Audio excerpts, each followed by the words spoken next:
Hello guys, কেমন আছো সবাই? আজকে কি রান্না করব দেখো। এই যে এখানে রুই মাছ, লবণ আর হলুদ দিয়ে মাছগুলোকে আমি সিদ্ধ করে নেব পানির মধ্যে। আজকে কোনো তেল দিয়ে ভাজি বোনা হবে না। আজকে এই যে তিতা ডিমা দিয়ে মাছ আর এই যে মসুর ডাল দিয়ে রান্না করব। তো দেখো কিভাবে রান্না করি। মাছগুলো আমি সিদ্ধ করে নিয়েছি, এখানে আমি দিয়ে দিব এখন মসুর ডালগুলো সেদ্ধ করার জন্য। তো ওই মাছের ওই পানিতে আমি দিয়ে দিলাম, সেদ্ধ হয়ে গেছে ডাল আর মাছগুলোতে। এখন মাছগুলো আমি কাটা ছাড়িয়ে নিব। তো এই যে দেখো এখানে অনেকগুলো কাটা আছে, আর পেঁয়াজ মরিচ, দুটা একটা টমেটো আর দুটা আলু দিয়ে আমি রান্না করব। তো এখানে সামান্য পরিমাণে একটু কাঁচা তেল দিয়ে দিয়েছি, সবগুলো একসাথে দিয়ে দিয়েছি, দিয়ে ওটাগুলো আবার সিদ্ধ করে নিয়েছি। তা আর দিয়ে দিলাম একটু কাঁচা তেল হালকা।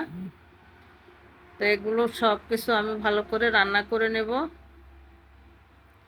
এগুলো রান্না হয়ে গেলে, সব সিদ্ধ হয়ে গেলে আমি দিয়ে দিব ওই যে তিতা ডিমের শাকগুলো।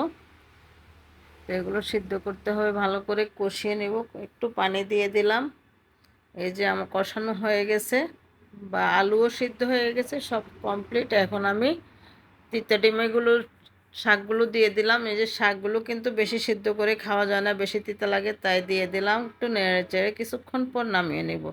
তো এই রান্নাটা কেমন হয়েছে, কেমন লাগলো তোমাদের? যদি ভালো লাগে প্লিজ লাইক কমেন্ট শেয়ার করে সাথে থেকো।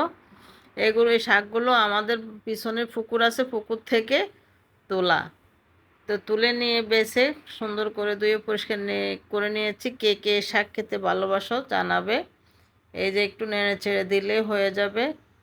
তো ভিডিওটি ভালো লাগলে প্লিজ আমার আইডিটি ফলো দিয়ে লাইক কমেন্ট শেয়ার করো, যেন অন্যরাও দেখতে পায়। সাথে আমার ইউটিউব চ্যানেলটাকে সাবস্ক্রাইব করার অনুরোধ রইল।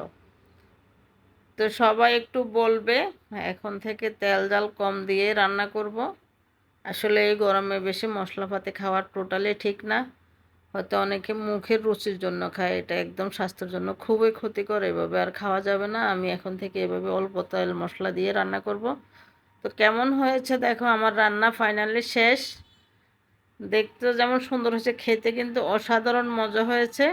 তো তোমাদেরকে যদি খাওয়াইতে পারতাম তাহলে তোমরা বুঝতে পারতে খাওয়াটা কেমন হয়েছে। তো ভালো থেকো সবাই, সুস্থ থেকো, সবার জন্য সবাই দোয়া করো। এই গরমে সবাই কিন্তু অস্থির, আসলে কেউ এতটা ভালো নেই। তারপরেও দোয়া করি সবাই যেন ভালো থাকো, সুস্থ থাকো, সবাই পাশে থেকো। তো আমার ইউটিউব চ্যানেলটাকে সাবস্ক্রাইব করার অনুরোধ রইল, তোমাদেরকে বারবার অনুরোধ করে বলছি। তো সবাই ভালো থেকো, সুস্থ থেকো। পরবর্তী ভিডিও দেখার আমন্ত্রণ রইল। আল্লাহ হাফেজ সবাইকে।